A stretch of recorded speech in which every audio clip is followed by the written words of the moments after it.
Muy bien, pues buenas tardes, muchas gracias por acompañarnos el día de hoy. Vamos a iniciar esta cuarta sesión del Seminario de Estudios de Opinión Patricia Andrade del CID, donde la ponente será la doctora Alejandra Rodríguez Estrada. Me permitiré brevemente leer su semblanza. La doctora Alejandra Rodríguez Estrada es doctora en Ciencias Sociales por el Instituto Tecnológico de Estudios Superiores de Monterrey, maestra en Ciencias con especialidad en Comunicación Internacional en la misma institución. También es miembro del Sistema Nacional de Investigadoras e Investigadores del sistema de CECITI. Realizó una estancia postdoctoral en la Benemérita Universidad Autónoma de Puebla.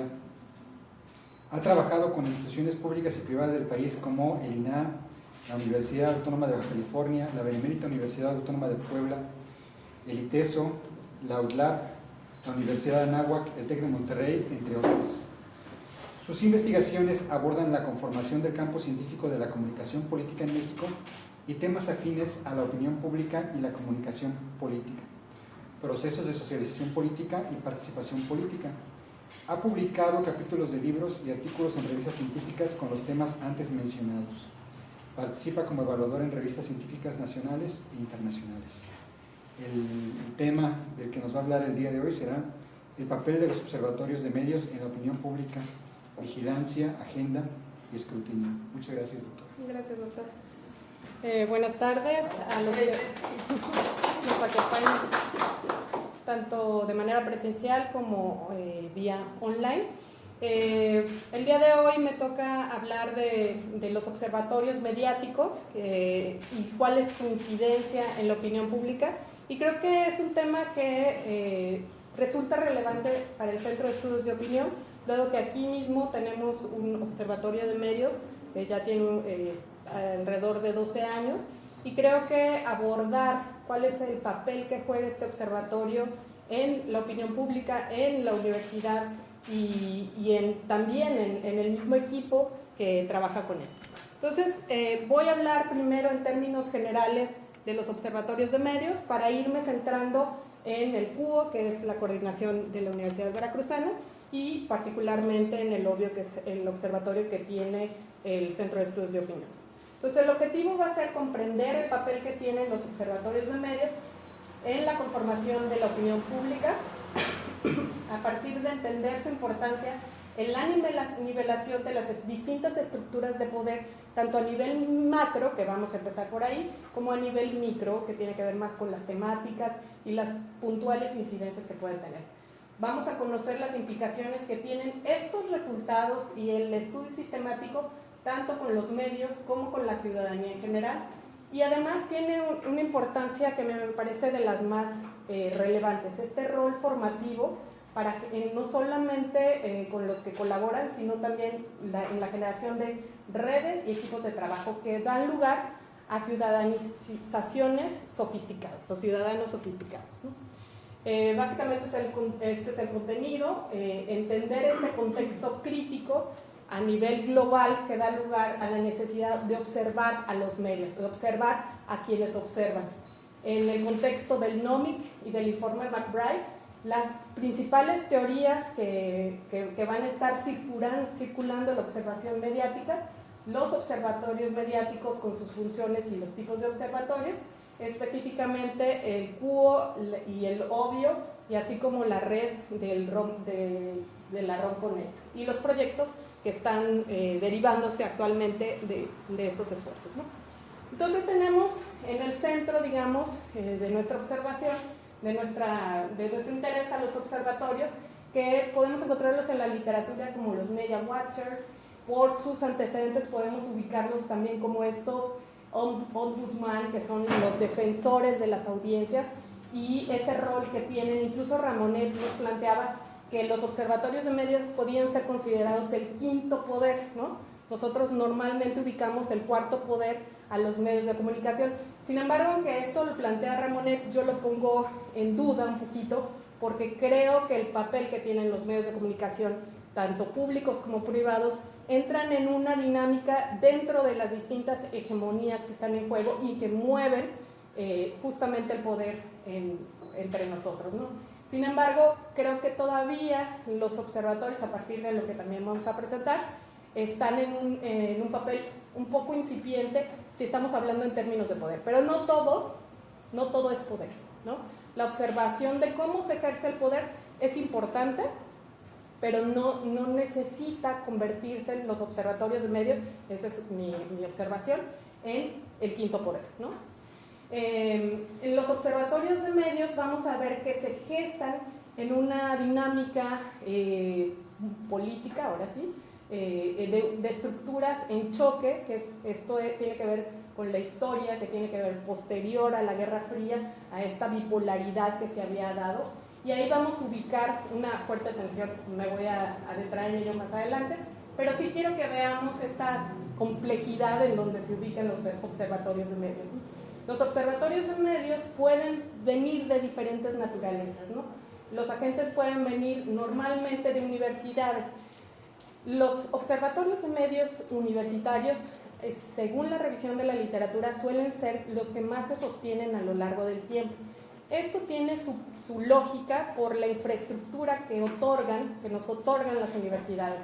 Las universidades nos permiten pues, equipo profesional, vamos a decir que los estudiantes ahí también colaborando, ya sea con servicio social o prácticas profesionales, hay una infraestructura de conocimiento que también lo permite. Y los mismos observatorios de medios se vuelven proveedores a nivel académico.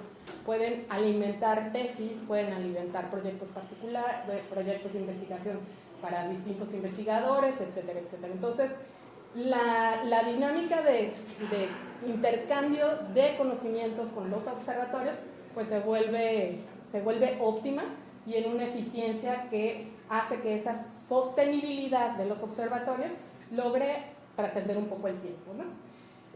Como les decía, en el ejercicio mismo de hacer observación de medios de los universitarios, de los distintos profesionales que están, en sí mismo hay un ejercicio de sofisticación ciudadana. Es decir, el que yo quiera observar, me preocupe cómo se está presentando la información en la mayor parte de los observatorios que tiene que ver con información a lo mejor que está relacionada con el poder, casi siempre política, casi siempre en tiempos electorales, pues eso permite un avance en mi propio ejercicio ciudadano frente a las condiciones de poder. Entonces creo que no es algo menor el ejercicio formativo que tienen los observatorios en sí mismos. Y además, o sea, más allá del observatorio como un ente en sí misma, tenemos los procesos de percepción de los productos que generan los observatorios, ¿no? Entonces tenemos observatorios que además se preocupan por la alfabetización mediática o la educación crítica para la recepción de medios. Además hay distintas digamos, materiales de divulgación científica, digamos, de la información que producen los observatorios de medios. Entonces, en ese proceso de producción hay un producto de los observatorios de medios, de la observación que tienen de los medios, de la observación que los medios tienen del ejercicio político y ejercicio público. Y entonces ahí también se da otro proceso en donde se puede acercar a una sofisticación ciudadana. Sin embargo, yo sigo insistiendo que el mayor logro está aquí. Todavía no sabemos qué tanto en la recepción de información sobre los observatorios de medios, todavía hay dudas sobre qué tanto hay un efecto como tal, ¿no?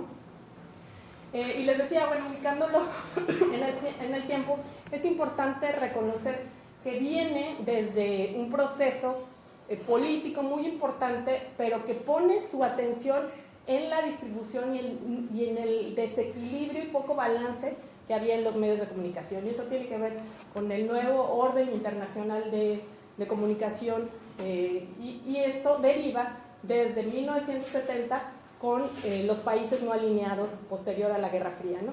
Que justo como les decía hace rato tiene que ver con un planteamiento distinta a esta bipolaridad que se está presentando en ese momento. Entonces los países no alineados dicen, bueno, pues nosotros en dónde nos plantamos y qué tenemos. Y tenemos que defendernos también a nivel de información, cultura y comunicación.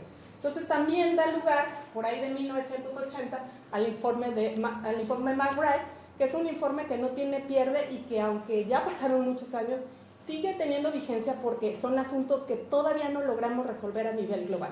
Si nosotros nos detenemos a ver cómo está el balance internacional con las agencias de noticias, con la información en términos de ficción y no ficción, pues nos vamos a dar cuenta de que sigue habiendo una concentración cultural y política, porque me refiero también a las agencias de noticias, sobre quienes capturan y quienes presentan la versión de las cosas, ¿no? Y la vamos a encontrar sobre todo, sí tiene lógica que está concentrado en los países con mayor, como antes se le llamaban los países en desarrollo, los países primermundistas o los de centro, como también plantea Quirós Fernández. Sin embargo, esto sigue siendo una preocupación, incluso con la llegada de los nuevos medios. Pareciera ser la oportunidad para que ese desbalance cambiara, sin embargo, los nuevos medios parecen meter más ruido que balance ante estas preocupaciones. Por eso les digo, aunque el informe McBride es de 1980, sigue teniendo vigencia esta preocupación por la información a la que nosotros estamos expuestos y naturalizamos en esta estructura desigual, ¿no? Entonces, Quirós Fernández sitúa particularmente esta problemática en el modelo centro-periferia. Nosotros ya estamos familiarizados con estas teorías, pero bueno, creo que es importante recuperar el papel que pueden tener estos vigilantes de los vigilantes, ¿no?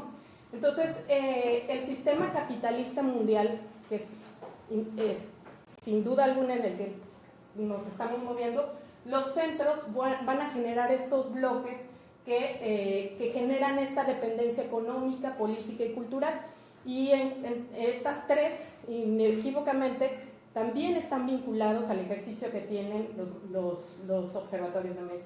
Entonces, los bloques de centro se van a fortalecer y desarrollar a costa, esto ya lo sabemos de la teoría de centro y periferia, de los países de periferia. Entonces, pues Sean McBride dice, con este diagnóstico, que hay que debatir y prestar atención respecto al derecho a la información, que tiene que establecerse como un elemento importante en la agenda a nivel global. Hay una necesidad de crear políticas y regulaciones en los medios de comunicación respecto al control, el contenido de la información y el manejo de estos conglomerados y agencias internacionales. Vuelvo a lo mismo, es un informe de 1980, pero estos controles, este balance, pues no se ha presentado con el paso del tiempo, ¿no? Incluso se planteaban, derivado del informe McBride, las demandas, las famosas 4Ds, que buscaban la democratización, que es esta necesidad de diversificar las fuentes de noticias e información, pendiente todavía, la descolonización, que es la lucha por la independencia de estructuras y modelos extranjeros, políticos, económicos y culturales, cada vez parecen reforzarse más, la desmonopolización, que es la denuncia de la concentración de propiedad por parte de las industrias mediáticas, no ha cambiado, o sea, cambian un poco ciertos dominios, pero eso no ha cambiado, y la búsqueda constante, que eran los principios que planteaban estos derivados del informe McBride y el NOMI, la búsqueda del desarrollo, sobre todo en los países que no estaban en la dinámica de los países de centro, ¿no? En este sentido, los flujos de información y los medios de comunicación tienen una intervención en la vida cotidiana, en nuestros propios procesos de socialización y por lo tanto están vinculados estrechamente con los sistemas económicos y políticos de los Estados-nación. Entonces, las redes de información presentan uno de los pilares en los que se asienta todo el fenómeno de la globalización.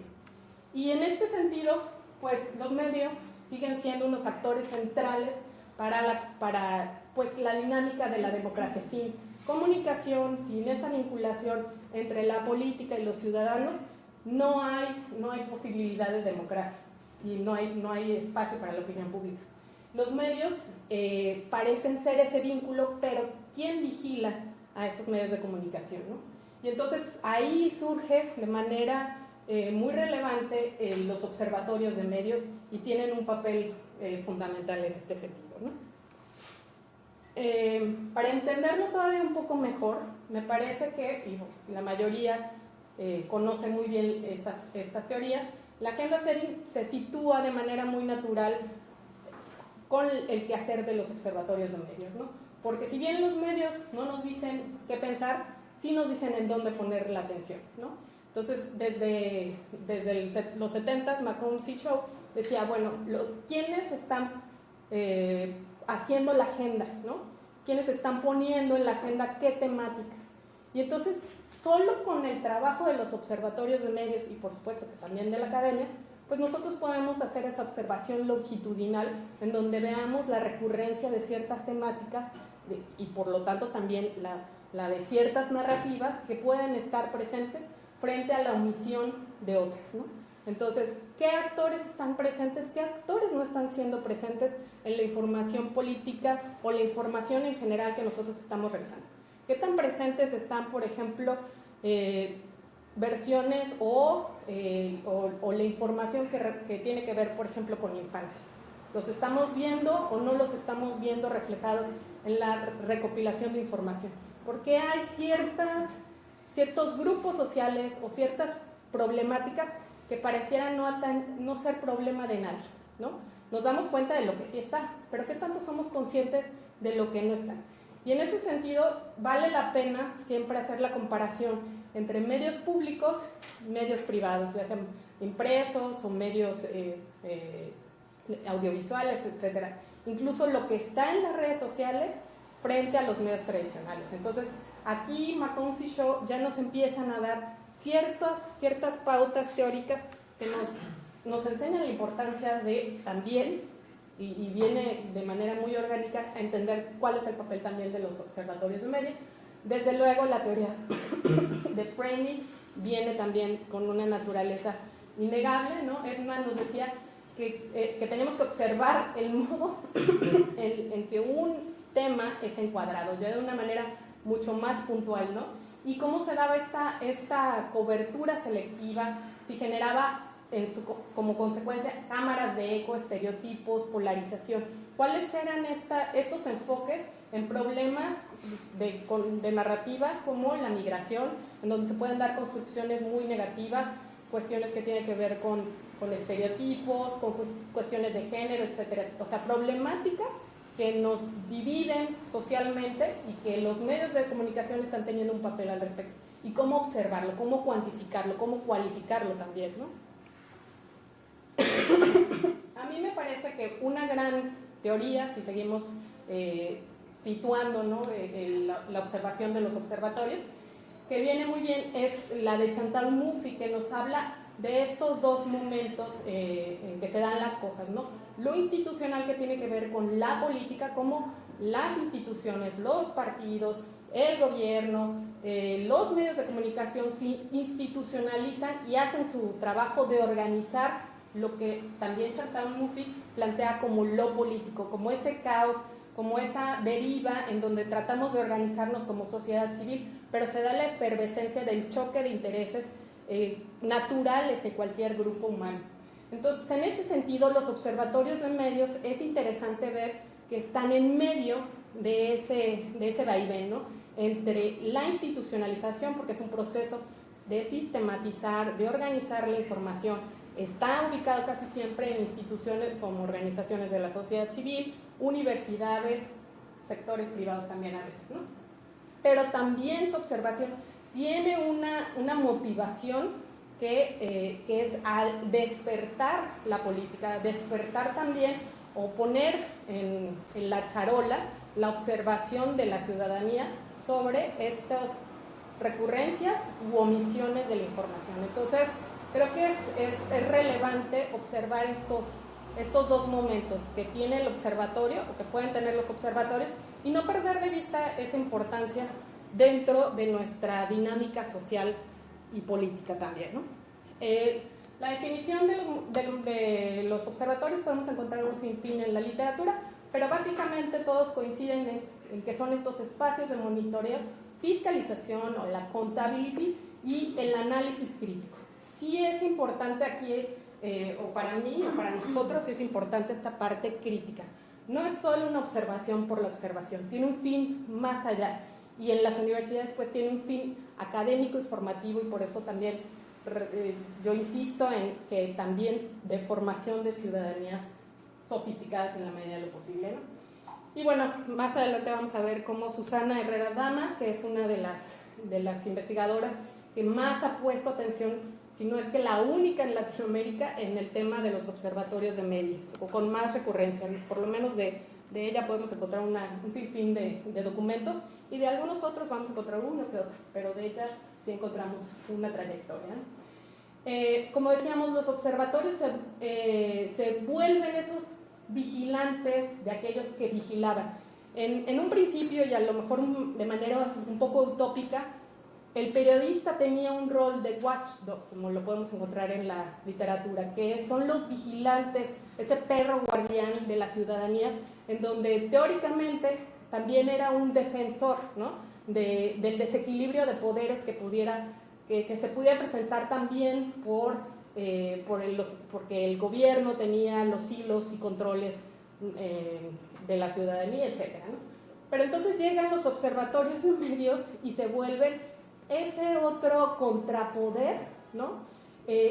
Porque los medios de comunicación, como les decía, se vuelven el cuarto poder. Sin embargo, los observatorios de medios, habría que ver, me parece que no, por la revisión de la literatura y la experiencia también un poco en la observación de los observatorios, aunque suene redundante, todavía los observatorios de medios, con todo y sus esfuerzos de establecer redes, etcétera, no sé si podríamos considerarlos el quinto poder. Sin embargo, sí se vuelven un factor incómodo para los medios de comunicación, porque pues piden rendición de cuentas, no directamente, pero sí al presentar la información, las omisiones, las recurrencias, los patrones de información, pues de alguna forma está diciendo, aquí estás hablando mucho de esto, aquí no estás hablando de esto otro, aquí, sobre todo en tiempos electorales, pues sí se vuelve relevante, ¿no? Y vamos a verlo ya en casos más particulares más adelante, que además pues nosotros también estamos familiarizados con algunos monitoreos u observatorios, ¿no? Algunas funciones principales, por no dejar, es un monitoreo sistemático, normalmente longitudinal, para la hora de recoger la información y los contenidos. Hay una fiscalización generalmente de la ética periodística. Esto es muy interesante.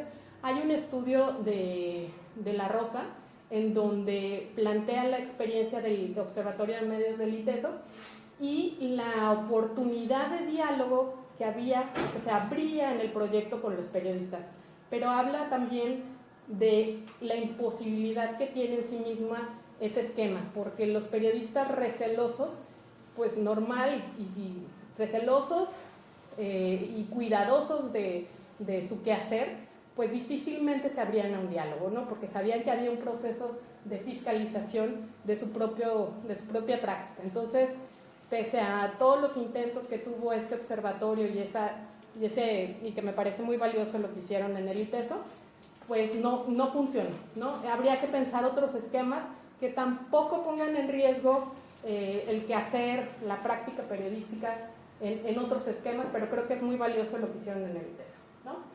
Sin duda es la producción sistemática, longitudinal de diagnósticos, lo cual en todos los esquemas me parece que es muy bien visto, ¿no? Si nosotros queremos demostrar que algo sucede de alguna manera, pues necesitamos los datos para confrontarlo, ¿no?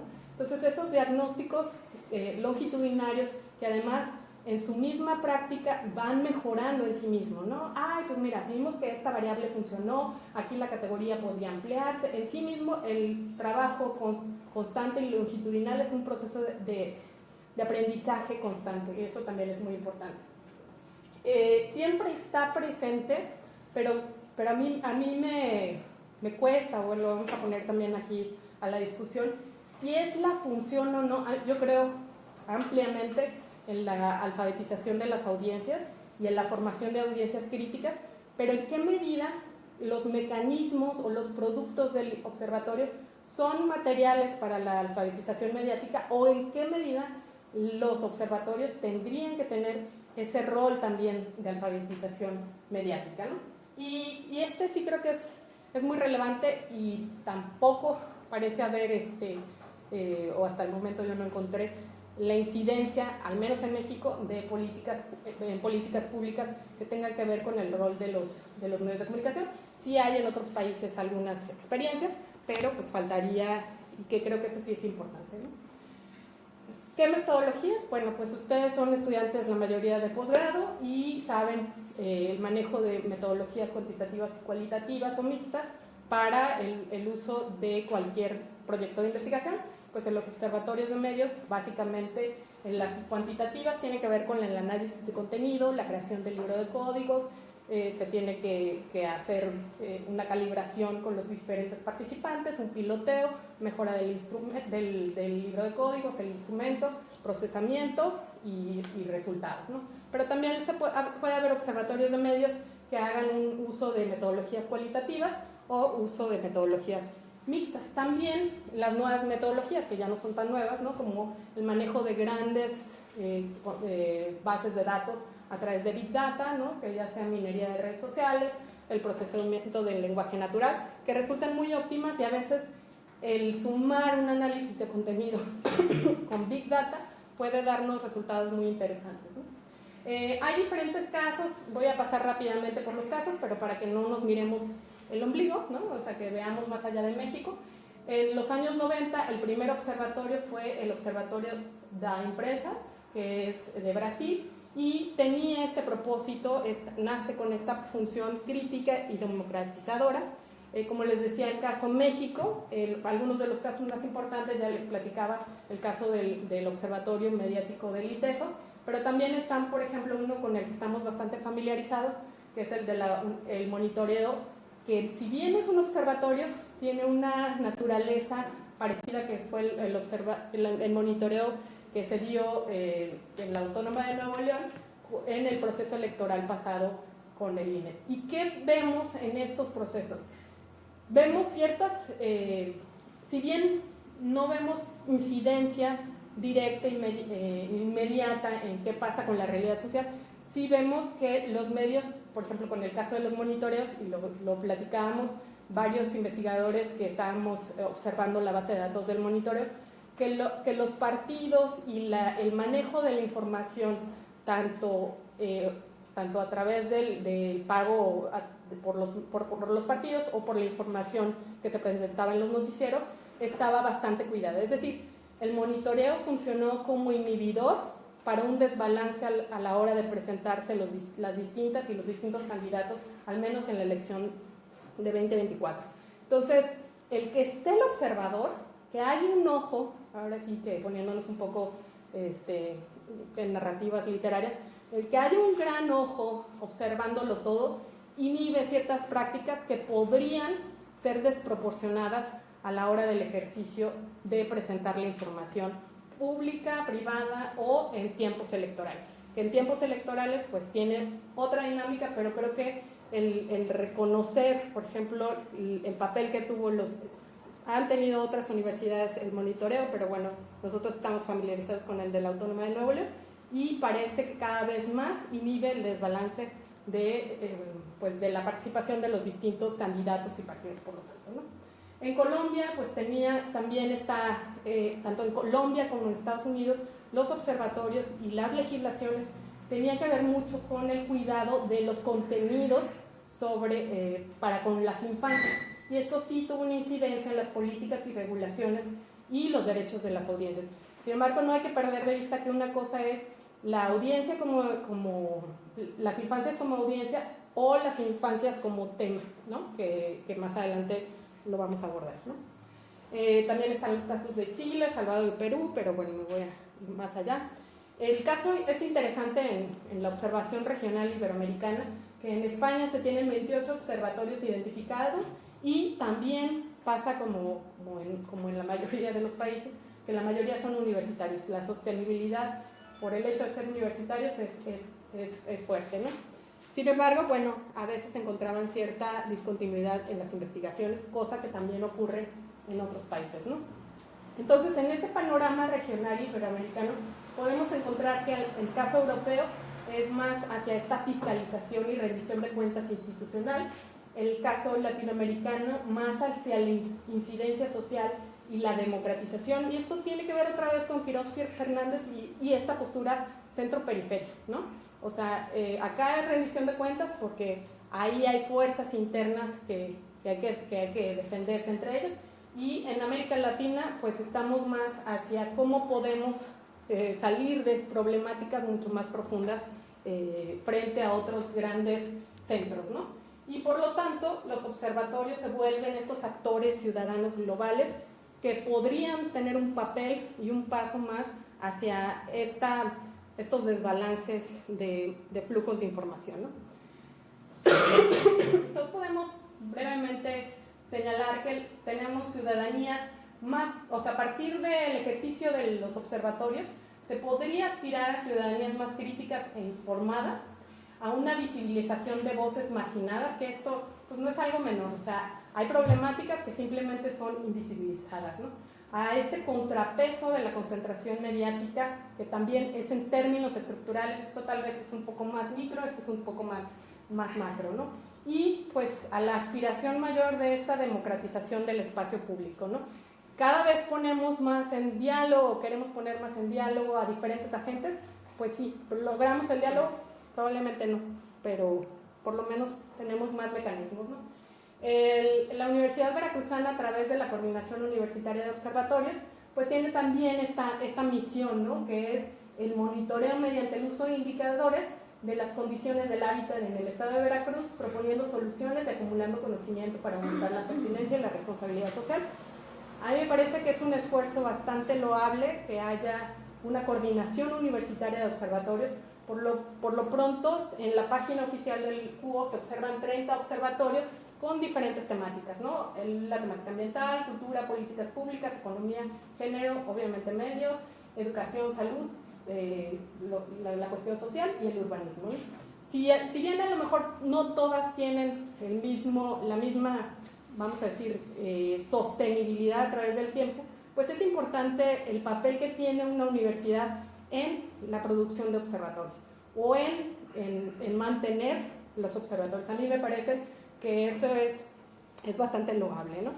En específico, el CEOA tiene el Observatorio Veracruzano de Medios, el OBVIO, que es su fundadora, la doctora Patricia Andrade del CID, de quien lleva el seminario el nombre, pues tuvo un trabajo relevante y creo que era muy importante también hacerlo ver dentro de este seminario, ¿no? Y hacer visible para el COA, para sus estudiantes, para los colaboradores, que pues fue un trabajo sistemático y cuidadoso desde 2012, ¿no? Estamos hablando de 13 años de investigación sistematizada y longitudinal para rescatar el análisis de los medios de comunicación en la prensa veracruzana, pero también en la prensa nacional, y a través de estudios cuantitativos y cualitativos, ¿no? Y bueno, su misión, también de la mano con la misión del CUO, es generar bases sólidas, sistemáticas y longitudinales de datos, sobre todo en los temas que inciden en las distintas políticas públicas y en la cultura política y democrática de los veracruzanos. Aquí María Ángel me hizo el favor de hacer todo un recorrido, porque bueno, ahí yo todavía no llegaba, pero sí conocí el génesis, porque por ahí del 2012 yo vine a hacer una estancia y vine a hacer el observatorio de medios, pues desde luego de la mano, lo vine a hacer con Pati, ¿no? Entonces, aquí nada más hay una breve, pues no tan breve, ahorita vamos a ver qué hay más, este recorrido del trabajo que tuvo el OBVIO, y de la mano con distintas universidades del país. Como les decía, esta parte de las redes, tanto institucionales, o sea, con la misma Universidad Veracruzana, como con RomConnect, que además aquí también el doctor Flores fue el coordinador de la RomConnect hasta el año anterior, ¿no? Durante 2 años o 3. 3 años. Durante 3 años. Entonces, los observatorios de medios, aunque parecen susceptibles de perderse en el tiempo, el hecho de que estén establecidos en estas redes fuertes, tanto dentro de la Universidad Veracruzana como interinstitucional con la RomConnect, pues posibilitan que su paso a lo largo del tiempo pues sea más fácil de llevar. Y además se logran bases de datos pues, mucho más robustas por las experiencias nacionales y con diferentes, pues la observación de diferentes universidades, ¿no? Entonces, bueno, los monitoreos también en cada elección para el caso veracruzano, y el monitoreo en elecciones también nacionales, y pues las diferentes colaboraciones, por ejemplo con el Global Media Monitoring Project, que es de la mano con el ITESO, entre otras, ¿no? Pero bueno, creo que hay una importante revisión sistemática de información y pues esta colaboración con otros medios. Entonces, a partir de eso, pues podemos observar o podemos señalar algunos retos. A lo mejor ustedes pueden observar un poco más, algunos me los podrán decir. La sostenibilidad no es tan fácil. Hay quienes incluso decían, bueno, no hay recursos para los observatorios. No, los mismos recursos a la misma infraestructura que dan las universidades son lo que permite mantenerlos a flote, ¿no? A veces se pueden dar en dadas circunstancias o dependiendo del diseño del instrumento, pues que no se observe, pero idóneamente si están dentro de ambientes académicos, que haya independencia política, ¿no? Hay una falta de diálogo aún cuando se ha intentado, ¿no? Veíamos el caso del ITESO, pero es difícil lograr ese diálogo con los medios observados porque me estás poniendo en tela de juicio y al mismo tiempo quieres hablar conmigo, pues se genera una situación complicada, ¿no? Hay riesgos, yo esto lo veo menos posible, pero pues pueden existir los riesgos de politización. Yo lo veo más hacia esta sofisticación política ciudadana, y pues hay que adaptarse y hay que avanzar hacia la era digital y también en la conciencia de bots, fake news, deepfakes, etcétera, etcétera, ¿no? Y la inteligencia artificial, bla, bla, bla, ¿no? Como conclusiones, o para abrir también el diálogo, los observatorios se vuelven estos actores en donde se articulan con la academia, a veces con la sociedad civil, a veces en menor medida, y con los medios mismos de comunicación. Son los vigilantes de la agenda, que al mismo tiempo si son los vigilantes de la agenda, pues también se vuelven directamente vigilantes de la democracia, ¿no? O sea, y hay que observarlos en ese sentido. Tienen también, si nosotros lo vemos en términos de agenda, esta necesidad de balance global o balance de poderes, ¿no? Sí nos fijamos en las agencias de noticias o los conglomerados mediáticos con la presencia de algunas narrativas. O sea, el balance o el desbalance es el papel o el rol que tienen los observatorios. Y también pues son unos espacios de fiscalización, rendición de cuentas en términos comunicacionales, y tienen un papel, o esperaríamos que tuvieran, otra vez lo pongo en tela de juicio, un papel en el proceso de socialización de la información. Y en ese sentido, pues qué tanto tendría o no un lugar en la alfabetización mediática, ¿no?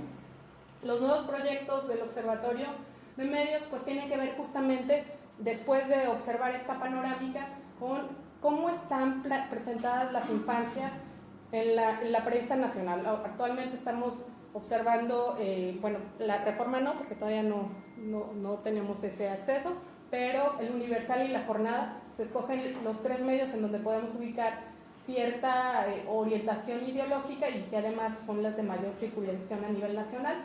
Y nos interesa saber pues cómo está esa cobertura sobre las infancias, cuáles son las principales problemáticas en las que se aborda, a qué agentes además de las infancias se hace alusión, el modo de atención o no frente a la problemática, y pues también poner esos ojos críticos de la desprotección que tienen estos actores, ¿no? Que son las infancias y que todos pasamos por ahí. Las agencias internacionales de noticias, volviendo a esta mirada macro y a esta distribución global de los encuadres, volviendo a framing, pues cuáles son las aproximaciones ideológicas ante cualquier acontecimiento nacional e internacional, quiénes están presentando, qué posturas, etcétera, y pues esa observación cada vez parece hacerse de manera más diluida, y creo que es importante, ¿no? ¿Qué versiones, con qué intereses se nos está presentando la información a nivel internacional, ¿no? Y bueno, pues las agencias de noticias nos ayudan a determinar la jerarquización de lo que también es importante y lo que no a nivel global, y creo que cada vez, aunque estamos con más información, con más redes, con más alternativas para obtener información, pues estamos más desinformados que nunca y con más herramientas para la desinformación. Entonces el papel que pueden tener hoy en día las agencias de noticias puede ser fundamental. Y bueno, aquí lo dejamos. Gracias.